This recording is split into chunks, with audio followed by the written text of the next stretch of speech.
네, 반갑습니다. 오늘 주제 30일은 3.1 운동입니다. 자, 3.1 운동에 대해서 우리가 한번 살펴볼 텐데요. 어떤 내용을 위주로 봐야 되느냐? 3.1 운동의 배경, 그다음에 영향, 요거를 여러분들이 구분할 줄 알아야 돼요. 되게 비슷한 느낌이거든요. 자, 그런데 한번 생각을 해볼게. 배경이라는 거는 3.1 운동 전에 있었던 일이라는 거죠. 영향이라는 거는 그 이후에 있었던 일이라는 거예요. 그래서 이 3단계입니다. 전에 있었던 일, 도중에 있었던 일, 이후에 있었던 일. 여러분들이 3단계를 잘 구분을 할 줄 알면 된다. 이런 얘기예요. 3.1운동 몇 년도에 일어났습니까? 1919년. 요 정도는 좀 외워두는 게 도움이 돼요. 1919년을 기준으로 그 전에는 무단 통치, 그다음에 그 이후에는 이른바 문화 통치 시기로 일제 지배 방식도 바뀌게 되고요. 독립운동도의 성격도 좀 바뀌게 되거든요. 그다음에 의의를 미리 말하자면 최대 규모의 민족운동이었다. 규모가 가장 컸다. 순위로 치면 1위였다. 이렇게 볼 수 있습니다. 2위가 바로 광주 학생 항일 운동이고요. 자, 이렇게 3.1 운동이 최대 규모의 민족운동이었다라는 사실은 다양한 계층들이 많이 참여했다. 전국적으로 참여했다. 이런 의미를 또 담고 있기도 합니다. 자, 배경을 먼저 살펴볼게요. 자, 배경은 바로 1차 세계대전부터 이야기를 하게 될 텐데 1914년부터 18년까지 있었던 게 바로 1차 세계대전입니다. 독일, 오스트리아, 이탈리아가 일으켰던 거고요. 거기에 맞서서 영국, 프랑스, 러시아, 미국, 중국, 일본 등등등이 연합해서 맞섰던 그런 세계적인 전쟁이라고 보면 되겠습니다. 누가 이겼습니까? 다 알고 있죠, 여러분들? 오른쪽이 이겼어요. 영, 그, 러, 미, 중미. 그냥 딱 봐도 전력이 차이가 나죠. 승전국이라고 합니다. 전쟁에서 이긴 나라. 그 다음에 독오이는 이제 패전국, 패배한 나라 이런 뜻이에요. 요거를 일단 알고 가셔야 됩니다. 자, 이제 배경 한번 살펴볼게요. 자, 이 1차 세계대전이 끝나기 직전에 1917년도에 러시아에서 레닌이 사회주의 혁명을 일으킵니다. 그래서 세계 최초의 공산국가인 소련이 탄생을 하게 되는데 이때 당시에 레닌이 이런 선언을 해요. 식민지 민족해방 운동을 우리가 지원하겠습니다. 스문이다는 아닙니다. 네, 지원하겠습니다. 뭐 러시아 말을 몰라서. 네, 그렇게. 식민지 민족해방 운동을 레닌이 지원을 해준다. 러시아에게 좀 도움을 요청할 필요가 있겠구나. 이런 이제 생각을 독립운동가들이 했겠네요. 자, 그리고 이제 전쟁이 끝나고 나서 이 승전국들이 한번 모여서 회의를 열어요. 이 패전국들을 어떻게 응징을 할 것인가. 그게 바로 파리 강화 회의이고, 자, 여기에서 이제 미국 대통령이었던 윌슨이 민족의 일은 스스로 결정하게 하자라는 민족 자결주의를 제창하게 됩니다. 민족의 일은 스스로 결정해라.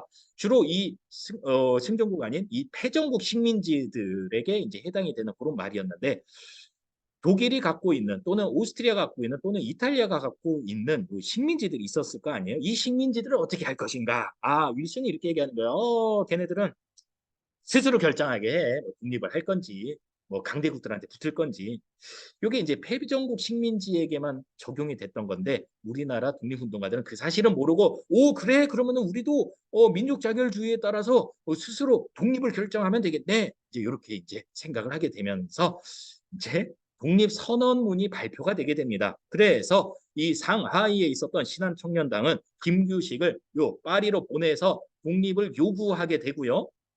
만주에 있던 독립운동가들은 무장투쟁을 강조한 대한독립선언을 발표를 하게 되고요. 심지어는 일본의 심장부인 수도 도쿄에서 일본으로 유학을 떠났던 유학생들이 2월 8일 날 독립선언을 발표하게도 됩니다. 2월 8일 날 독립선언을 발표했다라고 해서 28 독립선언이라고 부릅니다. 이거를 왜 빨간색을 해놨느냐? 3.1운동 전에 있었던 발표예요. 3.1운동은 3월 1일 날 일어났기 때문에 3.1운동이죠.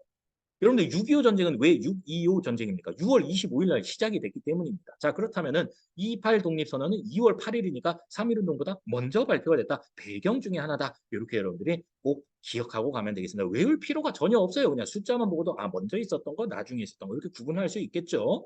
자, 이처럼 해외에서 여러 차례 독립선언이 발표가 되자 이번에는 우리나라 안에서도 우리가 독립선언을 좀 해보자라고 종교계의 여러 민족 대표들과 학생단체가 생각을 하고 같이 준비를 해나가게 됩니다. 여기서 말하는 종교계는 주로 천도교가 주도를 하게 되고요. 그 외에도 기독교, 불교가 같이 참여를 하는 그런 모습을 보인 거예요. 독립선언을 하려면은 사람들이 많이 모인 날, 많이 모인 장소에서 하는 게 효과적이겠죠. 자, 마침 그때 고종이 사망하는 일이 벌어집니다. 자, 독살당했다라는 음모론이 막 이제 퍼지기도 하고요.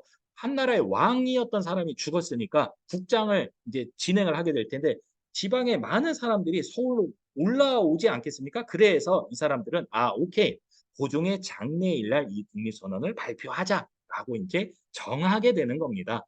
자, 대도시에서부터 먼저 이 독립선언이 준비가 되는데 민족 대표 33인이 원래는 탑골공원에서 이 독립선언문을 낭독을 하기도 했는데 막상 당일이 되고 탑골공원 이렇게 앞에서 보니까 사람들이 너무 많이 모여서 너무 쫄리는 거예요. 그래서 그 옆에 음식점인 태화관에 가가지고 자기들끼리 독립선언을 읽고 전화로 이제 자수를 해서 그냥 잡혀가는 그런 아주 무기력한 그런 모습을 보였다는 거예요.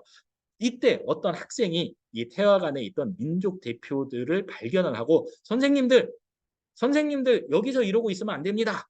탑골공원을 와서 이 선언문을 읽어주십시오. 그랬더니 이미 우리는 자수를 했다네. 자, 마음이 있다면 자네가 가서 이 선언문을 낭독하게나. 그래서 이 학생이 탑골공원에 와서 이 독립선언문을 낭독을 하면서 이 3.1운동이 시작이 되게 되는 겁니다.